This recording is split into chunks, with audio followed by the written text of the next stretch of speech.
In the 1970s, the world began to change. A new drug, cocaine, was moving from South America into the United States. Two names would rise above all others: Pablo Escobar, the king of cocaine, and Griselda Blanco, the godmother of cocaine. Griselda's beginning. Griselda Blanco was born in Cartagena, Colombia, in 1943. She grew up poor and violent. People said that by the age of 11, she had already committed her first crime. In the 1970s, she moved to New York City with her family. There, she began smuggling cocaine inside clothes, shoes, and even underwear. She was clever, fearless, and extremely cruel. Soon, she became known as La Madrina, the godmother. Her empire spread to Miami, Florida. Miami turned into a war zone. Her men drove around with machine guns. Shootouts exploded in broad daylight. This was called the Cocaine Cowboys era. But Griselda did not work alone. She had powerful suppliers in Colombia, and among them was a young man beginning his own empire, Pablo Escobar.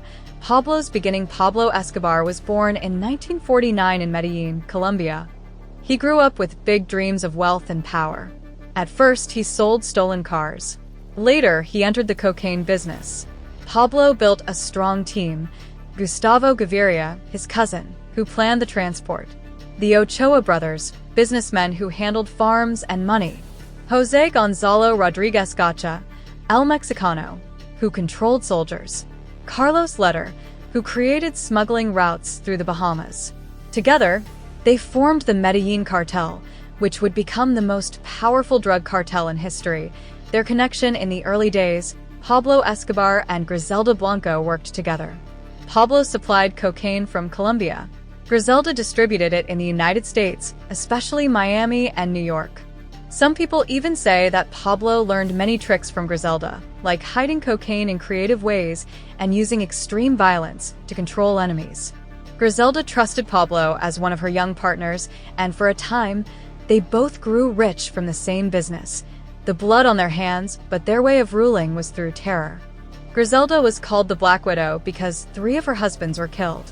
She ordered murders of rivals, friends, and even her own family members. Children were not safe from her wrath. Pablo, on the other hand, became famous for his rule: plata o plomo, silver or lead. Take his bribe or take his bullet. If a judge refused him, he was killed. If a police officer stood in his way, he was killed. If a politician spoke against him, he was killed. Both Pablo and Griselda filled Colombia and the United States with fear. The peak of power by the 1980s, Pablo Escobar's Medellin cartel was shipping tons of cocaine every month. He became one of the richest men in the world. Forbes listed him as one of the top 10 wealthiest men alive. At the same time, Griselda ruled Miami.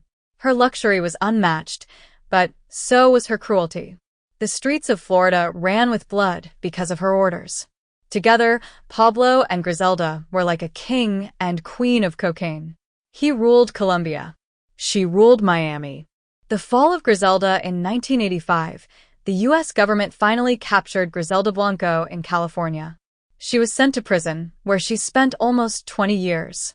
After her release, she returned to Colombia. But her enemies had not forgotten her. In 2012, 2 men on motorcycles shot her dead outside a butcher shop in Medellin, the very city where Pablo once ruled. The fall of Pablo while Griselda was in prison, Pablo's empire also began to collapse. The US DEA, the Colombian government, and even rival cartels united against him. One by one, his allies were captured or killed. Carlos Leder was caught. The Ochoa brothers surrendered. El Mexicano was killed. His cousin Gustavo was hunted down and shot. Pablo was left alone, hiding in Medellin. On December 2, 1993, the police tracked him down. He tried to escape across the rooftops, but he was shot and killed. Legacy today: both Pablo Escobar and Griselda Blanco are remembered as legends of crime. Some people still call them heroes for helping the poor. Others call them monsters who destroyed lives with blood and drugs. But one thing is clear: they changed history. Pablo Escobar, the king of cocaine, and Griselda Blanco, the godmother of cocaine, built empires of power, money, and terror. and both paid for it with their Li.